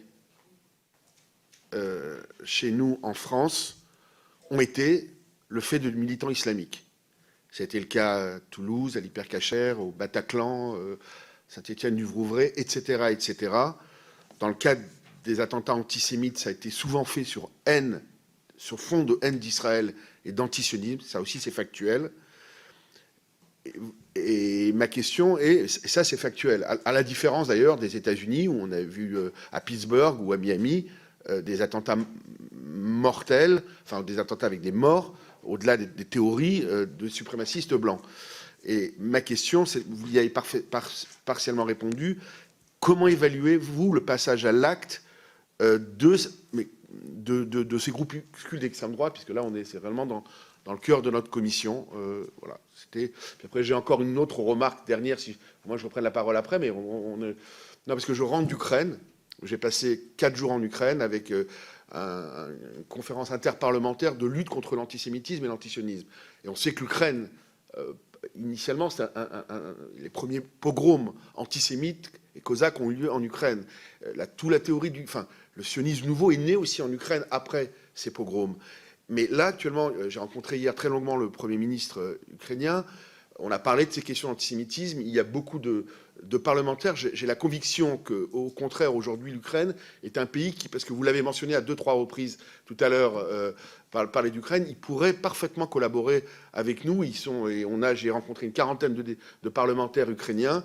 Je crois on peut trouver en Ukraine, si on avait disons là-bas je crois des réseaux non identifiés, etc., au plus haut niveau, des gens qui seraient tout à fait à l'écoute aujourd'hui de cette lutte justement contre l'antisémitisme et contre le racisme de façon générale. D'abord, sur l'auteur de l'attentat à Christchurch, il a passé un mois, il a beaucoup voyagé, et notamment en Europe, et dans ses voyages en Europe, il a passé un mois en France. Ce sont des éléments que nous avons reconstitués après l'attentat. Il n'était pas identifié, il n'était pas connu, il était enregistré de nulle part, à ma connaissance, comme présentant un risque, et donc il a cheminé comme un touriste, il a été accueilli par des gens. Il y a actuellement une enquête qui a été engagée sur ce sujet. Je ne peux pas vous en dire plus, mais ce que je peux préciser, c'est qu'en aucun cas, il avait été identifié comme susceptible de présenter un risque quand il est venu en France, et même quand il est parti en France, il n'a commis aucun acte sur ce sujet. D'ailleurs, c'est intéressant de voir comment, au fond, appréhender ce qui est une faute ou pas en soutien est compliqué. Chacun sait qu'il a fait 2 dons, c'est sorti dans la presse, à des associations qui sont au cœur de votre examen. Est-ce que ça en fait des responsables? Je pense que non. Et donc, du coup, faut toujours se méfier de ceux qui vous décernent ou qui vous donnent quand ils ne sont pas identifiés, et du procès qui serait fait ensuite à partir de là. Donc ça montre toute la difficulté qu'on a à appréhender sur ce sujet-là. Ensuite, vous posez une deuxième question sur cette frontière assez ténue qui peut exister aujourd'hui entre l'antisémitisme et l'antisionisme qui peut aboutir à des actes terroristes. C'est vraiment un sujet sur lequel nous travaillons. Nos services travaillent beaucoup parce qu'effectivement, on voit comment ça peut générer du passage à l'acte. Il n'empêche que c'est là encore très délicat à gérer. Un sujet sur lequel, je pense qu'on a dû en parler tous les deux, et sur lequel nous sommes souvent interpellés, c'est l'action du BDS, Boycott, Disinvestment, Sanction. C'est un sujet qui revient très régulièrement, où toute l'analyse juridique fait qu'on ne peut pas considérer qu'on a les éléments suffisants pour interdire les manifestations que le BDS organise, souvent place de la République notamment, à moins qu'elle ne donne lieu à des troubles manifestes à l'ordre public. Et notre entrée, elle est seulement sur ce sujet-là. Elle n'est pas sur l'opinion portée qui amène à. Ensuite, j'insiste vraiment sur le fait qu'on a ce lien qui peut se faire, qui peut mener à des actes qui peuvent aboutir à questions terroristes. Ensuite, vous posez le lien entre les actes d'antisémitisme et l'origine des actes. Vous pensez que les auteurs seraient à dominante, si je comprends vos propos, de confession musulmane. Moi, je n'ai pas d'éléments statistiques sur ce sujet-là. Et donc, je ne veux pas valider cette thèse-là. Ce que je sais, c'est qu'il y a aussi des tensions géopolitiques qui font que, du coup, on a des actes antisionistes qui se perdent et qui deviennent des actes antisémites. Je pense qu'ils se perdent parce que c'est la question de la qualification du sionisme. C'est un débat que l'on ne doit pas forcément avoir ici, mais qu'on a déjà eu. Et donc, du coup, dans la non-hiérarchisation de certains cerveaux, où tout se vaut, au fond, contester Israël sur un sujet politique, contester le responsable du gouvernement sur un sujet politique, peut aller jusqu'à banaliser la croix gammée qu'on met sur la plaque d'une députée. Et ce sont plutôt ces dérives-là qui posent problème. Monsieur Lavergne. Merci Madame la Présidente. Dans le cadre de notre commission d'enquête, nous nous sommes rendus à Lille, je crois, aux alentours de la fin mars. Nous avons auditionné, entre autres, un certain nombre de personnes du service de police. J'avoue que moi, j'avais été un petit peu troublé. Je ne me rappelle pas le nom de l'agent en question, mais peu importe, j'avais été, plus pour voir le cas général, pas le cas particulier, un peu troublé sous couvert de renseignements, de personnes qui pouvaient être considérées comme un indicateur, qui a des appointances avec quelques organisations d'extrême droite.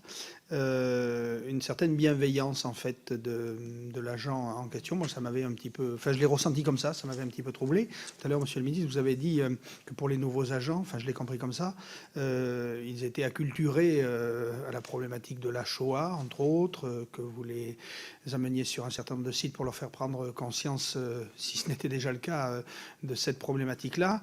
Est-ce que pour des agents qui sont plus anciens, plus impliqués, plus aguerris, il y a des systèmes un petit peu de protection pour veiller à ce qu'il n'y ait pas des dérives comportementales et que la voie, on va dire, de l'autorité est bien respectée et que voilà, ne s'installent pas des systèmes de pseudo-protection, peut-être pour aider à résoudre d'autres affaires.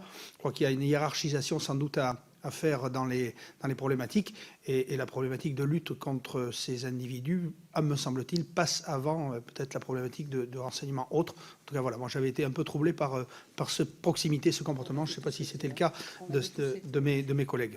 C'est un sentiment partagé.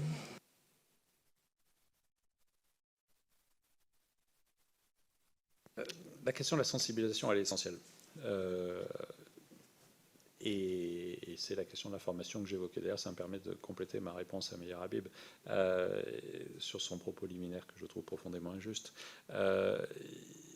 C'est sous mon autorité de ministre de l'Intérieur que pour la première fois, un film est diffusé pendant le temps de formation dans les écoles de formation de nos policiers, gardiens de la paix et autres, sur l'histoire de la police, y compris avec sa face sombre. C'est la première fois qu'un film évoque les fautes que la police a pu commettre à certains moments. Vous en avez rappelé quelques-unes. Et c'est pour ça que je fais vraiment la différence entre des policiers et les policiers. Je referme la parenthèse.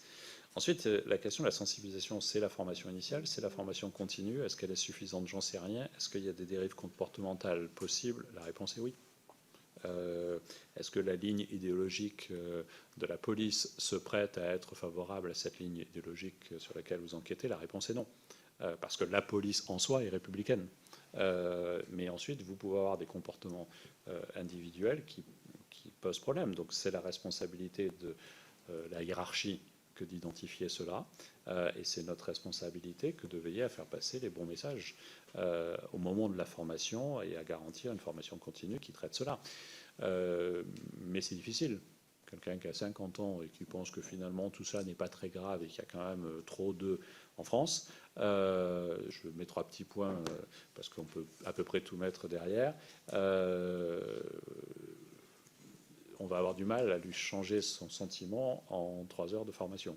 Je suis honnête avec vous. Voilà. Ce qui est intéressant, c'est aussi de voir la diversité des recrutements que nous avons aujourd'hui dans la police. Alors c'est du travail de moyen terme, de long terme, mais je pense que c'est essentiel et que ça va permettre de changer aussi en profondeur la police, l'image de la police. Je fais une différence entre l'image nationale de la police. Un récent sondage montrait que 76% des Français appréciaient la police. Selon les endroits de France, je ne suis pas sûr qu'on arrive au même taux. Et donc du coup, les évolutions de recrutement doivent contribuer aussi à cette perception, parce que la prise de conscience des réalités que vivent certains, on a un sujet qui a été battu, non pas dans ce lieu, mais à l'Assemblée, c'est souvent, ceux qui sont contrôlés 14 fois le matin, je veux dire, ils n'ont pas forcément une perception positive de la police. Donc on a fait changer les règles, et je pense que le changement de l'évolution du recrutement contribue aussi à cela. Monsieur le rapporteur. Oui, merci Madame la Présidente. Monsieur le Ministre, lors de nos auditions, certains ont affirmé une perte d'informations sur le suivi des groupuscules d'extrême droite suite à la réorganisation des services de renseignement. J'aurais aimé avoir votre sentiment et éventuellement les axes d'amélioration quant à leur suivi. Je vous remercie. Je crois qu'on a fait porter beaucoup de responsabilités à la suppression des renseignements généraux. Et je crois qu'on lui en a fait porter beaucoup plus que la réalité. Une chose est sûre, c'est qu'il y a eu des évolutions. Par exemple, les renseignements généraux faisaient un suivi politique. Aujourd'hui, ça n'est plus le cas. Et donc, la position n'est pas la même. Et je pense qu'en quelques années, le niveau d'information du premier flic de France a profondément évolué. Le mythe qui prête au ministre de l'Intérieur le fait de tout savoir sur tout, avec les notes blanches, etc., tout ça n'existe plus aujourd'hui. Et c'est plutôt sain. D'abord, ce n'est pas forcément le plus intéressant, ce qu'il y avait dans les notes blanches, et c'est plutôt simple. Je crois vraiment qu'aujourd'hui, on a une structuration. Alors, il y a le problème des effectifs. Il y a eu beaucoup de pertes dans le renseignement au sens large, comme dans les effectifs de la police et de la gendarmerie pendant quelques années, qu'il faut reconstituer, et qu'il est difficile de reconstituer sur certains services plus que d'autres. Recruter des gardiens de la paix, on a aujourd'hui des jeunes qui ont envie de rentrer dans la police et qui font le concours. Mais vous ne mettez pas forcément un jeune gardien de la paix à la DGSI sur certains sujets. Il en faut, mais voilà. Et donc il vous faut des gens formés. Aujourd'hui à la DGSI, par exemple, où il y a 1900 emplois qui seront ouverts d'ici la fin du quinquennat, il y a une petite difficulté de recrutement. On recrute, par exemple, je ne dis pas ça parce qu'il y a une journée nationale d'action, on recrute, par exemple, plus en contractuel, vu compte tenu des profils, que sur des postes de fonctionnaires. Mais on a ces difficultés-là. Donc ce que je veux dire, c'est n'exagérons pas la perte de renseignements. Il y a une restructuration, il y a eu des loupés, il y a peut-être eu de la brutalité dans la mise en œuvre, mais aujourd'hui, entre la DGSI, le SCRT, l'ADRPP, on a un suivi attentif, mais qui peut qu'être amélioré, notamment par des renforcements de personnes, de moyens, et dans les moyens, je mets les moyens matériels, mais aussi les moyens législatifs.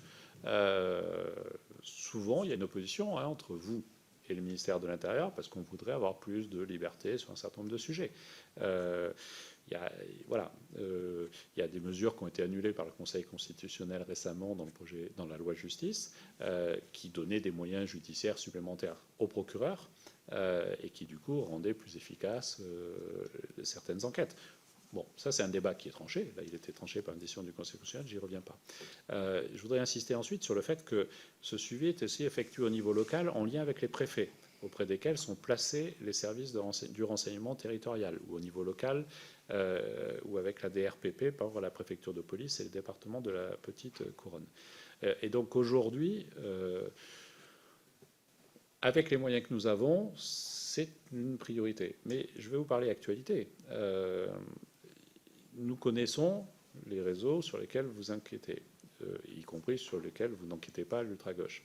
Au début du mouvement des Gilets jaunes, le service de renseignement était sans information, pour une raison simple, c'est que c'était des réseaux non constitués, et donc à partir de là, il a fallu un temps aussi pour identifier les leaders, et du coup pouvoir anticiper qu'hier, à Toulon, il allait y avoir 1000 manifestants, et que dans ces 1000 manifestants, il y avait 100 ou 200 ultras qui allaient venir. Donc il faut un temps d'adaptation. Moi, je vous donne mon expérience récente de ministre de l'Intérieur. Nous avons un assez bon niveau de renseignement, mais qui gagnerait encore à être renforcé. Est-ce qu'une des difficultés qui nous a été remontée, est-ce que vous la constatez aussi, c'est la difficulté d'exploiter les données, notamment big data, etc., qui peuvent être assez énormes, et un manque de moyens humains ou de savoir-faire, des fois, dans certains services? Problème de recrutement humain sur certains profils, oui, c'est une difficulté. Parce qu'on a des règles de recrutement, j'évoquais contractuels, titulaires, des niveaux de rémunération. On est sur ces sujets, on va dire big data, avec une instabilité professionnelle, y compris dans le privé. On reste 6 mois, 1 an dans un poste, on bouge. Bon, alors c'est pas forcément la culture qu'il nous faut dans des services de renseignement. Donc ça, c'est une petite difficulté. Mais on commence aussi à intéresser des gens de qualité. Deuxième niveau de réponse, c'est les outils juridiques dont nous disposons, les algorithmes. Il y a quelques expérimentations, nous aurons l'occasion d'en reparler, expérimentations encadrées et autorisées, et nous aurons l'occasion d'en reparler dans les réflexions d'ici 2020 pour la loi sur le renseignement. Il y a des pays qui sont dotés d'algorithmes qui ont une efficacité plus redoutable que ce que nous en faisons, où il suffit que dans un échange, vous prononciez 3 mots-clés pour qu'immédiatement il y ait un hit, et qu'ensuite vous puissiez analyser le hit. Voilà. Il faut avoir en tête que non seulement il faut l'information, le hit, mais ensuite il faut pouvoir croiser les différentes informations pour en tirer la bonne conclusion. Voilà, vous avez le droit de dire dans une conversation que Castaner est nul. C'est pas bien de le faire, mais vous avez le droit. Ça peut faire un hit si je mettais un hit sur Castaner, mais ça ne veut pas dire qu'il y a une menace d'attentat terroriste contre le ministère de l'Intérieur. Donc c'est un exercice qui est très compliqué. Voilà. Mais c'est vrai que certains pays sont sur ces sujets beaucoup plus offensifs, avec des moyens assez impressionnants. Voilà. Donc on a une ingérence à travers les réseaux sociaux de pays étrangers qui peuvent se développer, contre lesquels il faut s'armer. Nous nous armons. D'autres pays ont des armées qui sont en charge de cela. Mais il y a vraiment deux choses. Pardon, je suis long. Il y a la question des moyens. Et dans la question des moyens, il y a deux choses. Il y a la question des moyens humains. C'est une partie de votre question. Et la question des moyens juridiques. Par nature, le ministère de l'Intérieur rêve de plus de liberté sur l'utilisation de tous les moyens. Voilà. Je renvoie à des discussions sur la reconnaissance faciale dans les vidéos, discussions que vous avez eues à plusieurs reprises dans l'Assemblée, sur lesquelles je sais les positions divergentes qui peuvent exister. Je sais aussi les risques qui peuvent exister, et il faut pour cela pouvoir avoir des garanties sur les risques. Je crois qu'en France, on a su développer, par exemple, toute la visio-surveillance, protection, en quelques années, parce qu'on a montré qu'on avait des dispositifs de garantie. Les caméras piétons qui équipent aujourd'hui nos forces de sécurité, il faut savoir comment elles sont utilisées ensuite. Le policier qui a fini sa journée les pose sur un boîtier, il n'a pas accès aux images. Et je ne revendique pas qu'il ait accès aux images. Par contre, ce que je sais, c'est que depuis son développement, et chaque fois que je rencontre des policiers qui sont équipés de ces caméras piétons, je les interroge, ils m'expliquent que la relation à l'autre a totalement changé. Elles ont, au fond, été mises au départ pour les responsabiliser, et elles ont responsabilisé l'autre, l'interlocuteur aussi. Peut-être par crainte, mais au fond, ça a banalisé la relation. Donc c'est pour ça qu'il faut avoir des moyens, mais garantir la sécurité et l'utilisation de ces moyens. Je vous remercie, Monsieur Elguerab. Merci, Madame la Présidente. Merci, Monsieur le Ministre, pour à chaque fois vos réponses assez précises et détaillées. Mais une de mes questions à laquelle vous n'avez pas forcément répondu, disons, assez précisément, c'était sur, finalement, la bataille culturelle. La bataille culturelle, elle se joue, bien évidemment, sur les réseaux sociaux, elle se joue surtout dans les médias. Et moi, comme je l'ai dit, je suis assez outré de voir que régulièrement des personnes condamnées pour, entre guillemets, extrémisme, ou alors au moins paroles idéologiquement extrémistes, sont régulièrement invités et même tiennent des chroniques et nous expliquent et puis distillent leur haine. Vous avez parlé de haine, la haine de l'autre, la haine d'une catégorie spécifique de la population française. Et donc, à cela, comment faire? Et cette bataille culturelle, comment est-ce qu'on peut finalement la remporter? Parce que vous avez absolument raison, on va dissoudre un groupuscule d'extrême droite, un autre va renaître, et puis les personnes qui étaient membres de ce premier groupe seront dans le second, où leurs idées n'auront pas disparu. Et finalement, cette bataille des idées, comment est-ce qu'on la mène? Là, c'est vraiment plutôt citoyen que je parle. Comment est-ce qu'on mène cette bataille des idées? Comment est-ce qu'on gagne cette bataille culturelle? Parce que c'est finalement ça le véritable enjeu. Je reprends. Je n'ai pas répondu parce qu'il est difficile de répondre, parce que là, on est plus sur une question d'appréciation de la façon dont les médiums d'information diffusent l'information et quelle information. Ce que je sais, c'est que quand une personne est condamnée, après une enquête menée par nos services, on va dire une alerte, je vais les choses dans l'ordre, une alerte par nos services de renseignement, une enquête est menée par la police judiciaire, une sanction est décidée, la sanction peut être exécutée ou pas, et selon la gravité de la sanction, vous avez un mandat de dépôt ou pas. J'ai vu que certains pouvaient être condamnés à 1 an et continuer à s'exprimer. Et le fait que dans le dispositif de sanction judiciaire, le juge décide une interdiction d'eux. Si ce n'est pas le cas, les médias sont libres d'inviter une personne qui a fait l'objet d'une condamnation à s'exprimer et à tenir des propos qui peuvent être considérés au nom de la liberté d'expression comme devant être défendus. Même si vous les évaluez contestables, et même si je pense que sur les mêmes propos, j'aurais le même sentiment que vous. Mais moi, je suis obligé de rester dans ce cadre-là, qui est celui de fait qu'une personne condamnée peut garder une parole libre et peut être invitée sur les plateaux. Deuxième élément, c'est le discours de penser qu'il y a une responsabilité médiatique à tout ça. Sûrement. Mais je pense que de toute façon, c'est pire que ça n'est plus grave. Tout simplement parce que vous aurez beau inviter une personne qui... Et moi, je sors du sujet. En ce moment, on organise des manifestations qui rassemblent royalement 30 personnes. 40 personnes dans un aéroport samedi dernier, et qui va passer pourtant en boucle sur des chaînes d'infos, et qui sera invité 4-5 fois, alors que sa capacité de mobilisation, c'est 30 à 40 personnes, 4-5 fois dans la semaine comme invité sur un plateau. On pourrait trouver ça grave. Chacun se fera son opinion, vous sentez dans le ton de ma voix la mienne. Mais, je vous dirais, le pire, c'est que ça n'est plus important. Parce que de toute façon, le médium classique, même de la chaîne info, et qui pourtant est récente, est dépassé sur la diffusion des idées dont on parle. Aujourd'hui, ce sont les réseaux sociaux qui font la propre information de certaines personnes qui vivent en cercle clos, c'est encore un problème d'algorithme, en cercle clos la ressource de l'information, et qui du coup ne reçoivent que des informations qui sont rentrées par le biais des algorithmes sur l'entrée philosophique et culturelle de la personne qui le reçoit. Et qui du coup, tout ce qui, c'est ce qu'on fait tous, vous avez tapé plusieurs fois Meyer Habib pour faire des recherches sur vous, toutes les informations sur Meyer Habib sortent sur votre tablette tous les matins, et vous dites, pétard, qu'est-ce qu'on parle de moi? Ça marche avec moi, donc voilà. Et ce que je veux dire, c'est que vous avez votre propre biais d'information. Et donc aujourd'hui, en réalité, je pense que il est inutile de faire un procès, d'abord il n'est pas opportun, mais il est inutile de faire un procès aux diffuseurs médias classiques, parce que de toute façon, cette question de bataille culturelle se joue ailleurs. Et elle se joue notamment sur ces réseaux sociaux qui donnent un prisme d'information qui fait qu'aujourd'hui, il n'y a pas de parole légitime, il n'y a plus de rapport au sachant qui pouvait dire aux 20 heures quelle était la photographie, la réalité d'un moment donné. Elle est par nature contestée. Elle l'est notamment par les thèses complotistes.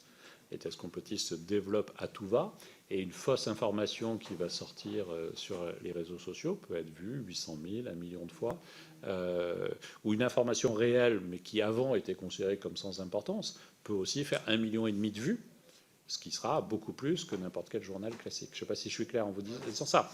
Alors ensuite, la bataille culturelle, elle se mène dans la conscience des choses. Donc c'est le temps éducatif, qui à mon avis est déterminant. C'est le temps familial qui est aussi déterminant. Il ne faut pas faire porter toute la responsabilité à l'éducation nationale, parce qu'il y a aussi ces temps-là. C'est le temps social, au sens large, et sociétal qui est déterminant. Mais je sors un peu du sujet. Monsieur Habib? Oui, brève remarque, je vous suis là-dessus, monsieur le ministre. Par rapport aux Gilets jaunes, pour parler d'eux, lorsque samedi après samedi, sur 12 heures d'information dans la journée, sur chaque heure d'information, on avait 55 minutes Gilets jaunes et 5 minutes le reste, pour moi, il y a une manque de responsabilité de la part de toutes ces chaînes d'information.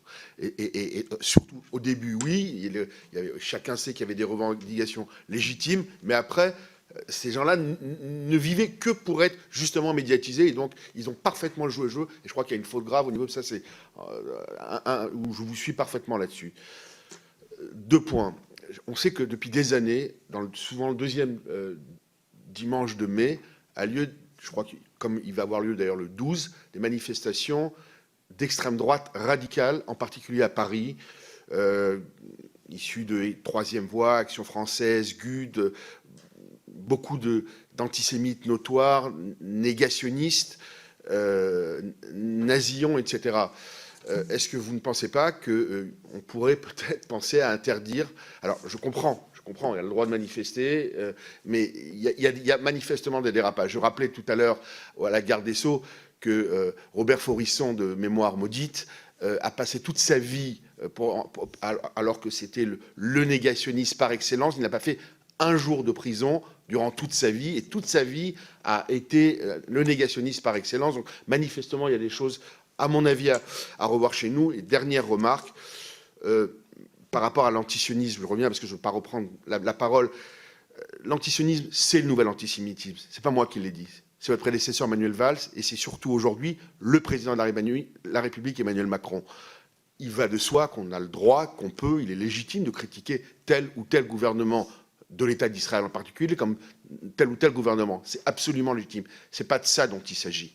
Mais je rappelle, et je voudrais le rappeler parce que c'est important, que quand des enfants de 2 ans, de 4 ans, de 8 ans ont été tués avec leur père à Toulouse, l'assassin, dont je n'ai pas envie de prononcer le nom, a rappelé justement la vengeance du conflit israélien. Donc on a une responsabilité par rapport à ça, parce que quelle que soit notre vision qui peut différer, c'est ça justement la base de notre démocratie, ça amène à des drames. Ça a été pareil à l'hypercachère, où le tueur a rappelé justement le conflit. C'est pour ça qu'on a une responsabilité à faire attention à tout niveau que ce soit. Et je voulais que ce soit rappelé et redit, mais je ne doute pas de votre... il faudrait qu'on revoie les verbatims de chacun d'entre nous, mais c'est important de le dire. On va d'ailleurs à des débats importants à l'Assemblée.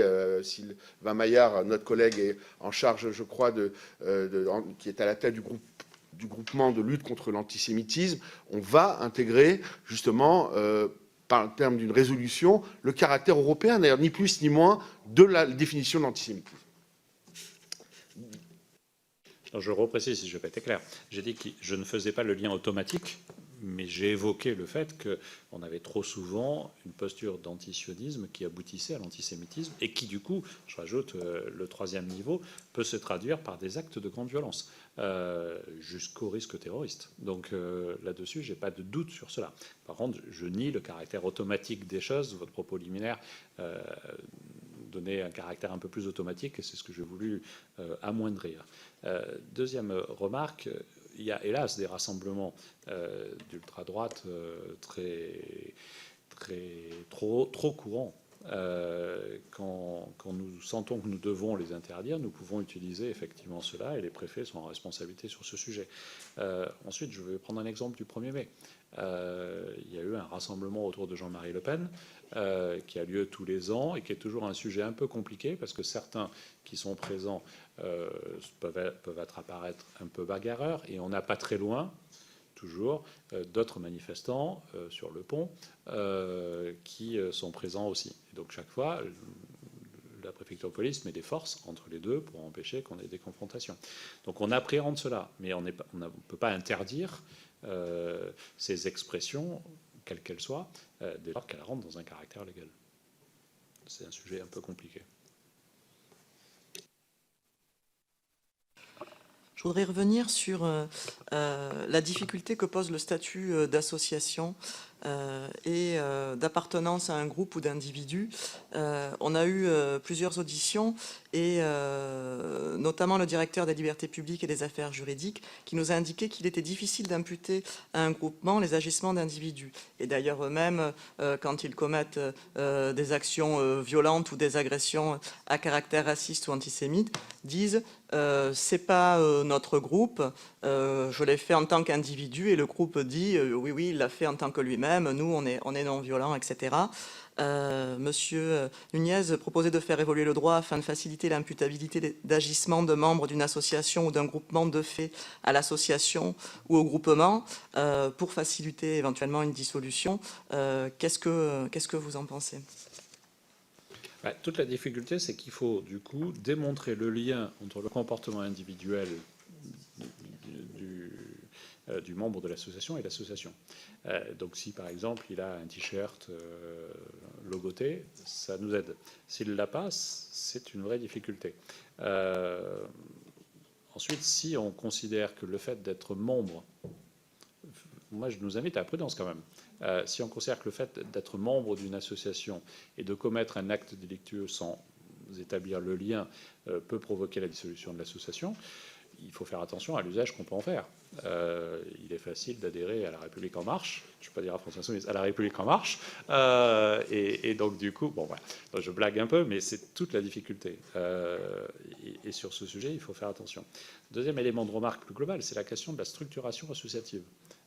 Aujourd'hui, on voit comment la structuration associative est utilisée aussi pour se donner une légitimité, pignon sur rue, pour s'organiser. Bon,